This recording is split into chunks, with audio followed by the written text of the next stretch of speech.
नमस्कार, news our के खास कार्यक्रम आमना सामना में आपका स्वागत है। मैं हूं आपके साथ रूबी।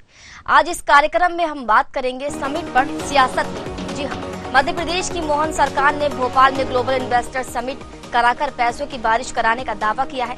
सरकार ने कहा है कि इससे मध्य प्रदेश की तकदीर और तस्वीर दोनों बदल जाएगी। हालांकि विपक्ष में बैठी कांग्रेस इस पर सवाल खड़े कर रही है और कह रही है कि बड़े बड़े दावे किए जाते हैं लेकिन नतीजा कुछ भी नहीं निकलता, जिससे सियासत गर्मा गई है। तो आज इसी मुद्दे पर करेंगे आमना सामना।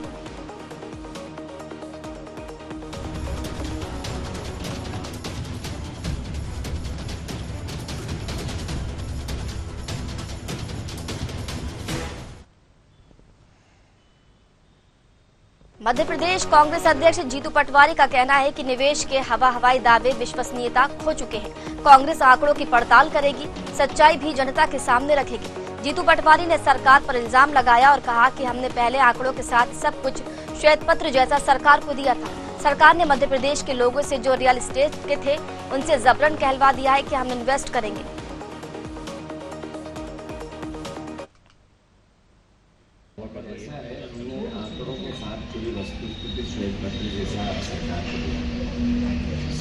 सत्यता ये अब सरकार ने जो रियल एस्टेट के लोग थे जिनको छोटे मोटे, उनसे मुंह से जबान से बुलवा दिया है कि हम इन्वेस्ट करेंगे और उसका आंकड़ा पेश कर दिया।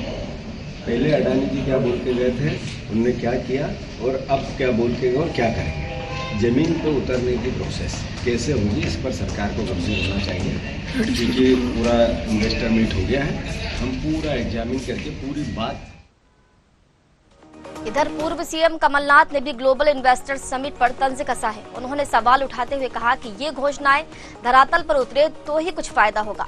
पूर्व सीएम ने इन्वेस्टर समिट पर निशाना साधते हुए कहा कि इन्वेस्टर समिट होती है तो बड़े बड़े दावे किए जाते हैं लेकिन नतीजा कुछ भी नहीं निकलता। ये सब कुछ विश्वास से होता है। विश्वास होगा तो इन्वेस्ट होगा, विश्वास ही नहीं होगा तो इन्वेस्ट भी नहीं होगा।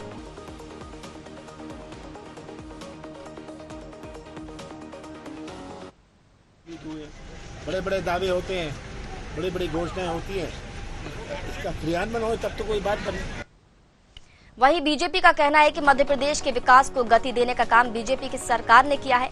गड्ढों में सड़क और सड़क में गड्ढे कांग्रेस के जमाने में हुआ करते थे। उमंग सिंघार ने स्वयं 15 महीने की सरकार में इसका उल्लेख किया था कि कैसे कमलनाथ ने भ्रष्टाचारियों को संरक्षण दिया था। पर कमलनाथ का विकास मॉडल छिंदवाड़ा में फेल हो गया है। कमलनाथ मध्य प्रदेश को फेल कर गए हैं। कमलनाथ को आईफा ही समझ में आया था। ये बीजेपी की सरकार है जो विकास के काम कर रही है। आज मध्य प्रदेश के पास इंफ्रास्ट्रक्चर है, मध्य प्रदेश का विकास हो रहा है। देश और विदेश से उद्योगपति लाखों करोड़ों का निवेश लेकर आए हैं, जिससे युवाओं को रोजगार मिलेगा। स्वर्णिम मध्य प्रदेश की यात्रा जारी रहेगी और यही कांग्रेस के पेट दर्द का मुख्य कारण है। मध्य प्रदेश को गति देने का काम भारतीय जनता पार्टी की सरकार ने किया है। गड्ढों में सड़क और सड़क में गड्ढे, ये तो स्वयं कांग्रेस के आला और वरिष्ठ नेता जानते हैं। डाकू, डकैत, मिलावटखोर 15 महीने की सरकार में उमंग सिंघार जी ने स्मरण करवा दिया था कि कैसे कमलनाथ जी संरक्षण दे रहे हैं। वो कमलनाथ जी जिनके मॉडल की कस्में कांग्रेस पार्टी खाया करती थी, वो छिंदवाड़ा में फेल हो गए, वो मध्य प्रदेश को फेल कर गए। केवल भैया के लिए आईफा का आयोजन उन्हें समझ में आया। आज मध्य प्रदेश के पास इंफ्रास्ट्रक्चर है। आज मध्य प्रदेश के पास लाखों करोड़ का निवेश न केवल देश से बल्कि विदेश से भी उद्योगपति लेकर आए हैं, जिससे यहाँ के युवाओं को, यहाँ के सभी वर्गों को रोजगार तो उपलब्ध होगा ही, साथ में ये स्वर्णिम मध्य प्रदेश की यात्रा यथावत चलती रहेगी। मुझे लगता है यही कांग्रेस के पेट में दर्द का मुख्य कारण है।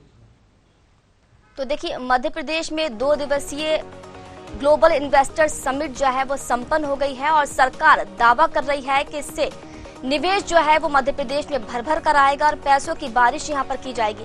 वहीं विपक्ष में बैठी कांग्रेस जो है वो इस पर सवाल खड़े कर रही है। कांग्रेस का कहना है कि ये सब बातें हवा हवाई हैं, ये जो दावे हैं ये हवा हवाई हैं। ये जो इन्वेस्टमेंट हुआ है सिर्फ कागजों पर ही हुआ है।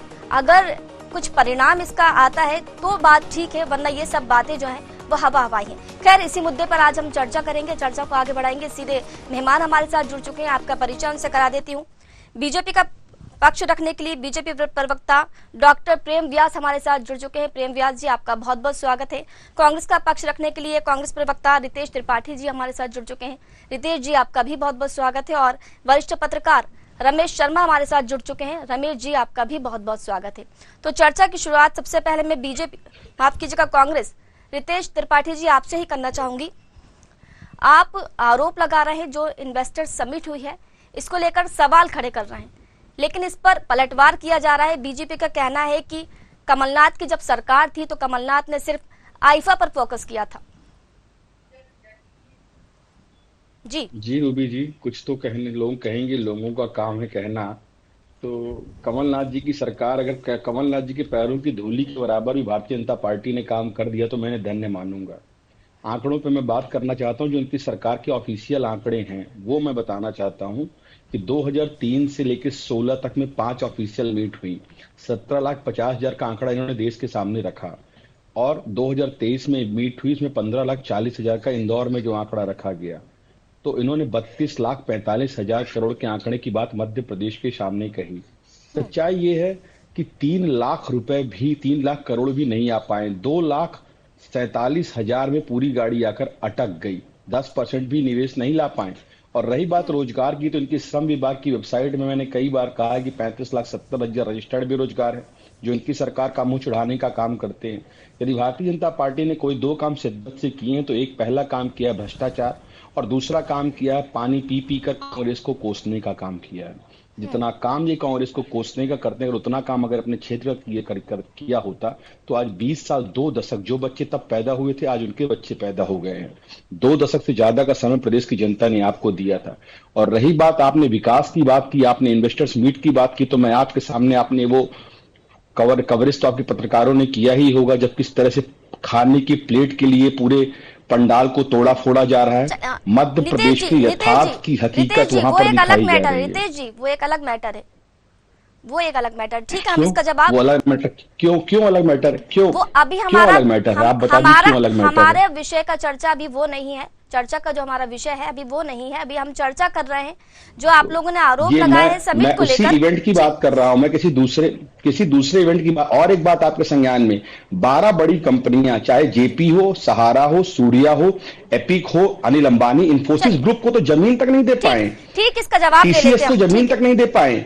सहारा ग्रुप और सूर्या ग्रुप से तो अंतिम समय पे आकर उन्होंने डील कैंसिल कर दी। प्रदेश की 9 रत्न कंपनियों में 6 इन्वेस्टमेंट करना चाहा, पर सब के सब बंद लिफाफे में है और आज नौटंकी कर रहे हैं, दिखा रहे हैं। अभी कल मैं देख रहा था, कह रहे थे कि पतंजलि को 250 एकड़ जमीन मऊगंज में देखे। मऊगंज में जाके देखे, वहां न बिजली है, न पानी है, न कोई डेवलपमेंट है। क्या हवा में जमीन दे दोगे और विकास कर दोगे? आए दिन वहां का प्रदीप पटेल अपनी सरकार को कोसता है, वहां का विधायक है भाजपा का, वहां पे नशे के व्यापार के विरुद्ध अपनी सरकार को घेरता है। क्या झूठ की हवाएं चला रही भारतीय जनता पार्टी की। कुछ तो शर्म आनी चाहिए पिछले 20 सालों के। प्रेम व्यास जी, आरोप लग रहा है, जीतू पटवारी साफ तौर पर, खुले तौर पर आरोप लगा रहे हैं कि जो लोग रियल एस्टेट के थे उनसे जबरदस्ती ये कहलवा दिया गया है कि हम इन्वेस्टमेंट करेंगे।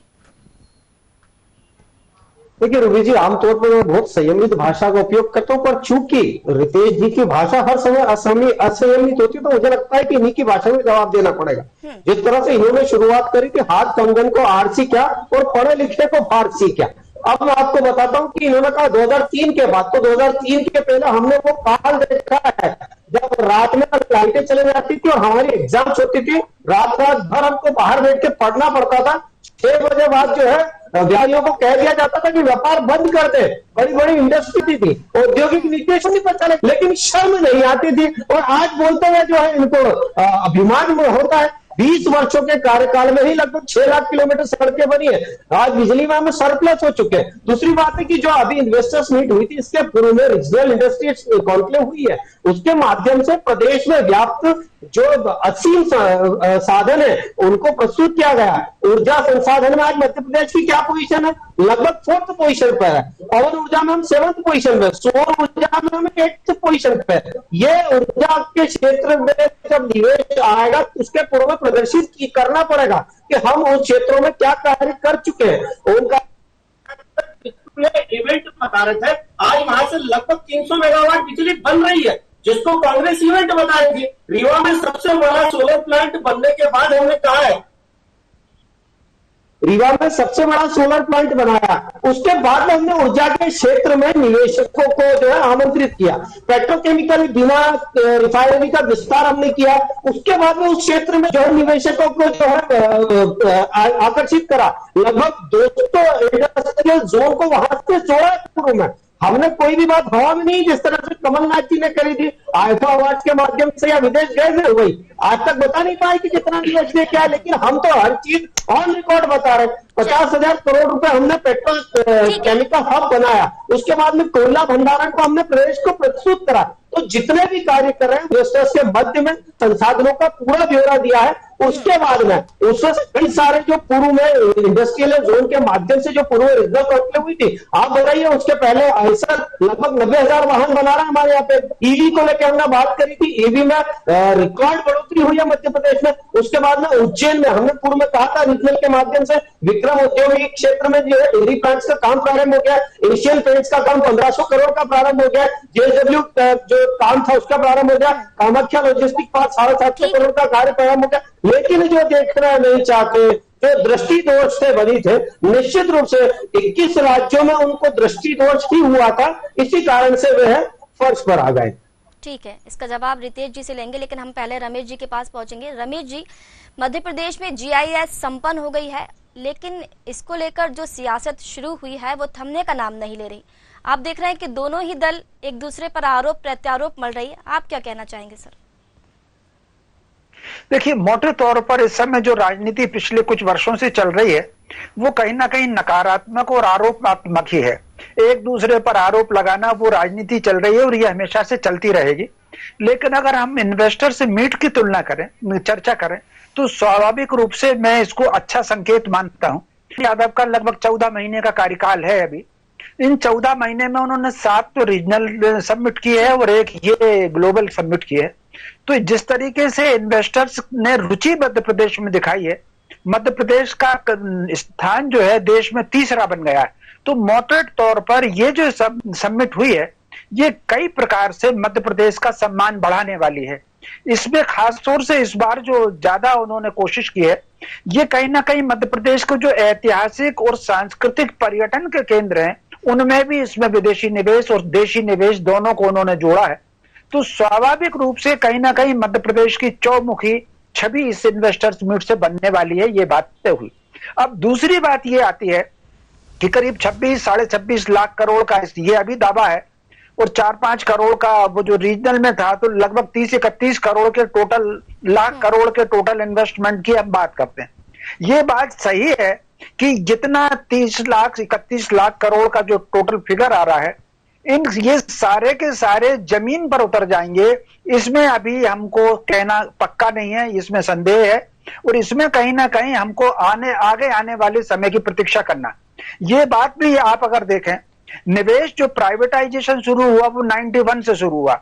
सरकार कोई की भी रही हो, भाजपा की रही हो, कांग्रेस की रही हो, मिली जुली रही हो, इन्वेस्टर्स को सरकार ने 91 के बाद से आमंत्रित किया।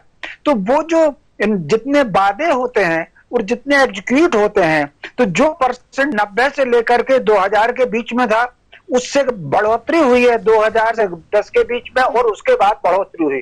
तो मुझे जो लग रहा है इसमें जो दावे हुए हैं इसका जो इक्विपमेंट एग्जीक्यूशन होगा वो कहीं ना कहीं पिछले तुलना में बहुत बेहतर होगा। तो अच्छा, इस बार एक और सरकार ने खास बात बरती है, उन्होंने हर प्रत्येक निवेशक को अधिकतम 6 महीने का समय दिया है। 6 महीने तक उनको अपने जो उन्होंने वादा किया है, जो एमओयू साइन किए हैं, उसको जमीन पर उतारना, उस पर काम स्टार्ट करना। और अगर वो 6 महीने तक नहीं कर पाएंगे तो सरकार को अधिकार होगा कि वो उनकी जो भी सुविधाएं जमीन के अलॉटमेंट है वो उनको कैंसिल कर सकती हैं। तो मैं समझता हूं ये जो दबाव है, इस दबाव से निवेशक लोगों पर इसका असर पड़ेगा और इसका जो परसेंटेज होगा वो परसेंटेज पिछले काफी बैठकों से निवेश के प्रस्तावों से अपेक्षाकृत अधिक होगा, ऐसा मुझे उम्मीद है। जी ठीक है रमेश जी, आपके पास लौटेंगे। रितेश जी, आरोप लग रहे हैं, बीजेपी आप पर आरोप लगा रही है कि बीजेपी ने हवाई बातें नहीं की, कमलनाथ ने हवा में बातें की हैं। इसके अलावा एक और आरोप यहाँ पर लग रहा है कि जो कांग्रेस है वो दृष्टि दोष से ग्रसित है। रूबी जी, एक आपके सामने 2 पंक्ति अपनी व्याख्यान करूंगा जो सारी बात का संदर्भ या सार गर्भित कर देंगी। कि सारी दुविधा प्रतिशत में है, सच कितना बोला जाए और गूंगे सिखा रहे हैं हमको मुंह कितना खोला जाए। सच्चाई जब निकलती है तो उसकी जो ठसक रहती है, जो उसका वार रहता है, बड़ा ही कराहट देने वाला, दर्द देने वाला होता है। तो जब आप मैंने सारी बातें आंकड़ों के समझ की, ये क्या आंकड़े दे रहे हैं, कहां से रेफरेंस पा रहे हैं, उसका कोई भी इनके पास ठिकाना हो तो बता दे। 70 करोड़ 75 करोड़ इनके सारे आंकड़े मैंने काउंट किए तो मैंने पास 100 करोड़ भी नहीं पहुंच पा रहे हैं, जबकि बात ये 31 लाख करोड़ की कर रहे हैं। कुछ पढ़ लिख के बैठेंगे तो मुझे अच्छा लगेगा। जो मैंने सारा डेटा दिया वो इनकी सरकार का है, और सरकार से अगर मैं गलत बोल रहा हूं तो मेरे खिलाफ नोटिस भेज दें, श्वेत पत्र जारी कर दे सरकार, बता दे हमने इससे ज्यादा इन्वेस्टमेंट लाया, 2,97,000 करोड़ से ज्यादा। 35,70,000 रजिस्टर्ड बेरोजगार श्रम विभाग में नहीं है, उसका भी श्वेत पत्र जारी कर दे, मेरे ऊपर केस कर दे। सारी बातें हाथ कंगन को आरसी के जिन्होंने कहा बिल्कुल सही बात है, पर ये बात में चरितार्थ होती है। तो मैं तो चाहता हूं कि मध्य प्रदेश का विकास करिए, पर सिर्फ 7 जिलों में ही सारा इन्वेस्टमेंट आ रहा है। बाकी मध्य प्रदेश के जिले, उनमें से नए जो जिले बने, चाहे आपका मैहर हो चाहे अन्य जिले, उनमें कोई भी इन्वेस्टमेंट नहीं आ रहा है। चाहे सतना हो, चाहे पन्ना हो, चाहे छतरपुर हो, बड़े बड़े जिलों में, सागर में, जबलपुर, ग्वालियर, इंदौर और भोपाल, रीवा, इनके अलावा कहीं कोई इन्वेस्टमेंट नहीं है। सारा इन्वेस्टमेंट जो कंपनी इंटरेस्टेड है तो इन जिलों में इंटरेस्टेड है, पर प्रदेश तो 55 जिलों में चलता है। तो पूरे प्रदेश के बारे में सोचे, बस ले दे के ढाक के 3 पाक, वही हमने बिजली बना दी, रोड बना दी, कमलनाथ ने ये किया, दिग्विजय सिंह ने ये किया। अरे अब तो आगे आ जाओ, तब तार पिन का जमाना था, अब तो बहुत जमाना आगे बढ़े, डिजिटल जमाना हो गया। अपनी सोच को डेवलप कर लो यार, इतना मैं हाथ जोड़कर अनुरोध करता हूँ। वही कांग्रेस को गाली देने से आगे बढ़ने की आवश्यकता है। ठीक रितेश जी, प्रेम व्यास जी, आपके दिए हुए आंकड़े जो है कांग्रेस भरोसा नहीं कर पा रही है, वजह क्या है? और आरोप ये भी लग रहा है कि इन्वेस्टमेंट जो हुआ है वो सिर्फ पेपरों में हुआ है।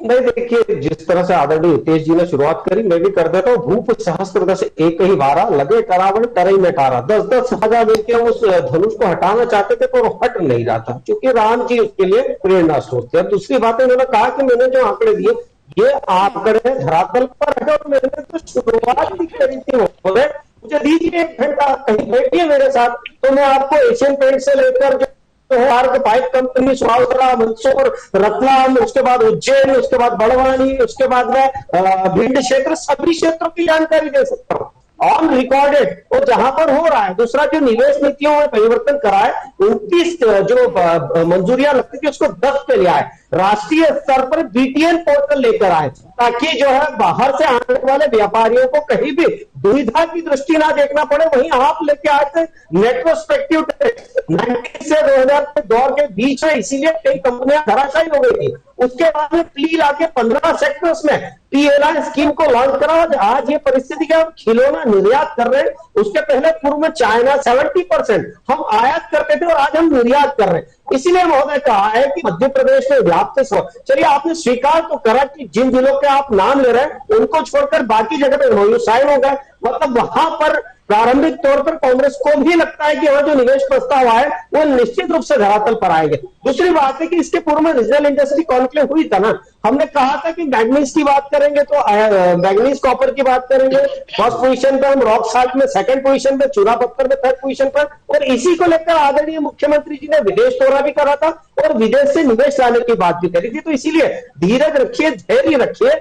कई सारे ऐसे सेक्टर है जहां पर विदेशों से निवेश प्रस्ताव को मंजूरी उस समय आदरणीय मुख्यमंत्री जी दिला चुके थे, और निश्चित रूप से तय सीमा पर वो जो है धरातल पर होगा। दूसरा, सिंगल विंडो सिस्टम लेके आए, हमने एक तय सीमा बनाई है जिसके लिए आदरणीय मुख्यमंत्री जी और मुझे फर्स्ट डे से ही, जब से सेकेंडरी रीजनल इंडस्ट्री कॉन्क्लेव हुई थी तभी से पूर्ण रूप से उसको देख रहे हैं कि कहां पर संभावना है लैंडबैक एरियाज के रूप में। दूसरा, औद्योगिक क्षेत्र में मूलभूत सुविधाएं जुटाने के लिए लगभग 1000 करोड़ के टेंडर जारी किए गए थे। पीथमपुर क्षेत्र में 6 और 7 सेक्टर समाप्त हो गया था, 8 और 9 सेक्टर्स में काम चल रहा है। उज्जैन का औद्योगिक क्षेत्र था विक्रमपुरी, वो पूरी तरह से कांग्रेस को धैर्य और धीरज रखने की जरूरत है आपके कहने के मुताबिक। रितेश जी आएंगे आपके पास। रमेश जी, जीआईएस में जो निवेश के प्रस्ताव मिले हैं, क्या लगता है आपको मध्य प्रदेश की तकदीर और तस्वीर बदलने में वो किस तरीके से कामयाब होंगे? नहीं, निश्चित रूप से जिस तरीके के प्रस्ताव आए हैं अगर ये 100% तो छोड़ दीजिए, अगर 50 से 60% भी अगर ये एग्जीक्यूट हो जाए, जिसकी मुझे उम्मीद है कि 50% के आसपास एग्जीक्यूट हो जाएंगे, 100% एग्जीक्यूट होने की संभावना मुझे कम दिख रही है, बाकी प्रेम व्यास जी जैसा ठीक समझे, तो कुल मिलाकर के अगर 50% भी ये एग्जीक्यूट हो गए तो मैं समझता हूं मध्य प्रदेश की तकदीर भी बदलेगी और तस्वीर भी बदलेगी। और इसमें जो सबसे बड़ी बात, इस इन्वेस्टर समिट की जो सबसे बड़ी बात है, अगर आप मध्य प्रदेश का इतिहास देखें, समय के साथ हर कालखंड में इसका राजनीतिक दृष्टि से सीमाएं बदली हैं, नाम भी बदले हैं, लेकिन ये वो जो सतपुड़ा, विंध्याचल और अरावली का जो भू क्षेत्र है, ये वो क्षेत्र है जो जब हिमालय भी नहीं था तब भी ये था। तो वैश्विक स्तर पर ये धरती रही है। डायनासोर के जीवाश्म भी सबसे पहले दुनिया में इसी क्षेत्र में मिले, नर्मदा पट्टी में मिले। तो कुल मिलाकर के इस स्थान का नाम वैश्विक रहा है। दुनिया का ऐसा कोई ह्वेनसांग से लेकर के अलबरूनी तक दुनिया का कोई ऐसा पर्यटक नहीं है जो मध्य प्रदेश नहीं आया हो। भारत का ऐसा कोई हमलावर नहीं है जो जिसने मध्य प्रदेश में ना किया हो। तो कुल मिलाकर के वो प्रतिष्ठित स्थान मध्य प्रदेश रहा है। तो कहीं ना कहीं ये जो इन्वेस्टर्स मीट में जो विविध आयाम मैंने देखे हैं, विशेषकर टूरिज्म के क्षेत्र में, विशेषकर सांस्कृतिक के क्षेत्र में, विशेषकर हाउसिंग के क्षेत्र में, ये जो देखे हैं, इसमें वन्य क्षेत्र में, अभयारण्य विकसित करने के क्षेत्र में ये जो हुआ है, तो उससे मुझे लग रहा है कि मध्य प्रदेश इसके बाद अगर 50% भी एग्जीक्यूट होता है तो इसके बाद मध्य प्रदेश की छवि विश्व भर में ठीक उसी प्रकार होगी जो ह्वेनसांग के समय और फाइयान के समय और अलबरूनी की यात्रा में उन्होंने जो इस धरती का वर्णन किया है। लेकिन एक सुझाव जरूर मैं प्रेम व्यास जी के माध्यम से कहना चाहूंगा, वो अपनी सरकार को पहुंचाएं। निवेशकों को बहुत प्रोत्साहन दे, लेकिन इसके साथ साथ जो सहायक इंडस्ट्री डालें उस पर लोकल फॉर वोकल, स्थानीय गांव का व्यक्ति गांव के अंदर फैक्ट्री डाले, जिले का व्यक्ति जिले के अंदर फैक्ट्री डाले। ऐसा ना हो कि सहायक उद्योग भी बाहर के लोग आकर के डालें। हमारे अपने नौजवान अपनी प्रतिभा के साथ, अपने कौशल के साथ, अपनी दक्षता के साथ, अपनी मेधा शक्ति के साथ सहायक उद्योग डालने का काम स्थानीय युवाओं को मिलना चाहिए। तभी ये यहाँ से जो बंबई, दिल्ली और कोयम्बटूर जो पलायन हो रहा है वो कहीं ना कहीं रुक पाएगा। बड़ी इंडस्ट्री, मेन इंडस्ट्री डाले निवेशकों की, लेकिन छोटी इंडस्ट्री लोकल वोकल वाला जो नारा है उसको सफलीभूत कर रहे हैं। ये मैं प्रेम व्यास जी से विनती करना चाहूंगा, उनकी सरकार तक पहुंचाएं ये। जी बिल्कुल रमेश जी, आप वरिष्ठ हैं, पत्रकारिता का लंबा आपका अनुभव है। 2003 की अगर हम बात करें तो 2003 से पहले और इसके बाद अब तक आप मध्य प्रदेश की विकास जो है उसमें कितना बदलाव महसूस कर रहे हैं? देखिए, इसमें कोई शक नहीं, विकास की दृष्टि से तो बदलाव आया है। और बदलाव की दृष्टि से कहीं ना कहीं जिसको हम रोज नई इमारतें बन रही हैं, सड़क पर नई नई हम गाड़ियां देख रहे हैं, लोगों का जीवन बढ़ता हुआ स्तर देख रहे हैं, तो कहीं ना कहीं विकास की दृष्टि से तो बड़ी है। और इस इन्वेस्टर्स मीट में एक उदाहरण देना चाहूंगा, जैसे रायसेन जिले में सांची भी उस पर में शामिल एग्रीमेंट हुआ है, श्योर जिले में बुधनी जैसे क्षेत्र में हुआ है, बीना में हुआ है। तो मैं समझता हूं क्षेत्रीय छोटे स्थान के लिए भी इसमें समझौते हुए हैं। ये निश्चित रूप से नई करवट कहीं ना कहीं मध्य प्रदेश आ रहा है। जी बिल्कुल ठीक है। रामव्यास जी, आपका कहना है कि विश्वास होगा तो इन्वेस्टमेंट होगा, विश्वास ही नहीं होगा तो इन्वेस्टमेंट भी नहीं होगा। लेकिन जिस तरीके से एमओयू इतने साइन हुए हैं तो क्या वो फर्जी हैं?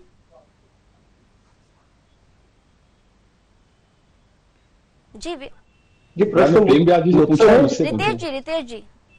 रितेश जी आपसे मेरा सवाल है। देखिए, अभी ये जी प्रेम व्यास जी कह रहे धीरज रखिए, तो एक रामायण में बहुत प्रसिद्ध चौपाई है कि धीरज रखाऊं तो लागाऊं पारा, नहीं तो डूबत कुल परिवारा। जब भगवान राम उस नाव में सवार होते हैं तो आज पूरे देश की नैया डगमगा रही है और मध्य प्रदेश की जनता पिछले 22 सालों से धीरज रखे हुए है और जिनका रिकॉर्ड रहा है वो बहुत ही संदेहों के घेरे में रहा है।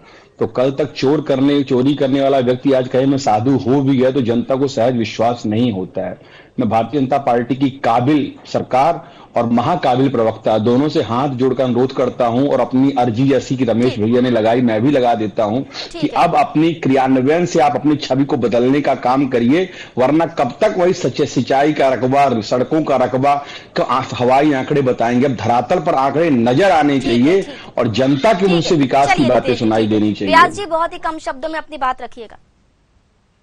देखिए, मैं रामायण जी का दोहा कोट कर देता हूँ, सचिव वेद गुरु तीनी, जो प्रिय बोले भय आस, राज धर्म चरण तीनी, कई हुई बेगई नाश। 27,000 से 4 लाख करोड़ 4 लाख तक पहुंचाया, उसके बाद में कभी भी ओवरड्राफ्ट नहीं हुए। उसके बाद इंडस्ट्री काउंसिल के माध्यम सुन लीजिए अजंता फार्मा उस समय मुझे याद आ गया आपका डेटा। सुन लीजिए आइसर की जो यूनिट्स है 4 लाख करोड़ कर्जा है मध्य प्रदेश से। प्रेम जी 4 लाख करोड़ का कर्जा है मध्य प्रदेश से। इस बात को पूरा मध्य प्रदेश जानता है। इतना केवल 4 लाख करोड़ का कर्जा। रूबी जी ने 4 लाख करोड़ का कर्जा बिल्कुल सही में आंकड़ा मध्य प्रदेश के सामने बताया। मैं आपको धन्यवाद देता हूँ कि आपने 4 लाख की आंकड़े को मध्य प्रदेश के सामने प्रस्तुत किया। समय की बात होता है, चर्चा को विराम देना होगा। आप सभी मेहमानों का बहुत बहुत शुक्रिया, आप जुड़े और अपने अपने विचार आपने साझा किए। तो मध्य प्रदेश की राजधानी भोपाल में हुई ग्लोबल इन्वेस्टर्स समिट की सफलता से पार्टी और सरकार दोनों फूले नहीं समा रहे हैं, लेकिन कांग्रेस को ये रास नहीं आ रहा। कांग्रेस आरोप लगा रही है कि निवेश के दावे और एमओयू कागजी हैं, धरातल पर कुछ नहीं मिला। हालांकि पिछली कई इन्वेस्टर्स समिट के आंकड़े बताते हैं कि निवेश के जितने दावे किए गए हैं वो सत्य साबित नहीं हुए। ऐसे में देखना होगा कि आने वाले समय में निवेश के दावे धरातल पर कितने उतरते हैं। फिलहाल हमारे खास कार्यक्रम आमना सामना में इतना ही। मुझे दीजिए इजाजत, नमस्कार।